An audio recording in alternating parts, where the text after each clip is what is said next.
Good morning, hello সবাইকে। আমি পিউ। আজকে আমি চলে এসেছি একটি ডেলি ব্লগের ভিডিও তোমাদের সঙ্গে শেয়ার করতে। আজকে আমি ঘুম থেকে উঠি সকাল 9টায়। তারপর ফ্রেশ হয়ে চা নিয়ে চলে যাই ছাদে।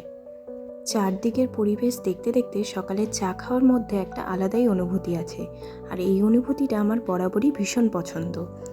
আজকে বাইরে একটু বেশিই ঠান্ডা পড়েছে। সকাল 10টা বেজে যাওয়ার পরও রোদ ওঠেনি একটুও। চা খাওয়া কমপ্লিট করে আমি চলে যাই স্নানে। সকালে স্নান শেষ করে একটু রেডি হয়ে নিচ্ছি, কারণ আজকে যাব একটু বাইরে কিছু টুকটাক কেনাকাটি করতে। সেজন্য অল্প করে একটু রেডি হয়ে বেরিয়ে পড়লাম। এখন ঘড়িতে বাজে দুপুর 1টা।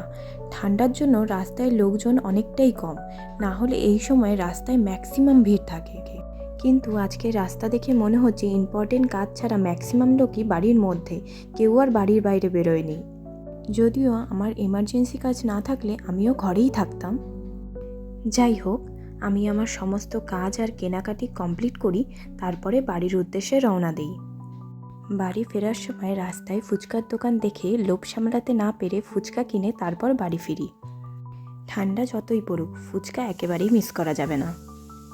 বাড়ি ফিরেই প্রথমে ফুচকাটা নিয়ে বসি, তারপর ফ্রেশ হয়ে লাঞ্চ করতে চলে যাই। লাঞ্চ কমপ্লিট করে আমি চলে যাই ছাদে। ছাদে গিয়ে দেখি ওয়েদার এতই ঠান্ডা, আর এখানে দাঁড়িয়ে এতই ঠান্ডা লাগছে যে এখানে সময় নষ্ট করার থেকে ব্ল্যাঙ্কেটের নিচে যাওয়া সবথেকে বেস্ট অপশান বলে মনে হলো। সেজন্য এখানে দাঁড়িয়ে না থেকে আমি চললাম ব্ল্যাঙ্কেটের নিচে। আর তোমাদের যদি আমার ভিডিও ভালো লাগে তবে লাইক, কমেন্ট, শেয়ার, সাবস্ক্রাইব করে আমার পাশে থেকো। আর আজকের মতো ভিডিও এখানেই শেষ করছি। বাই।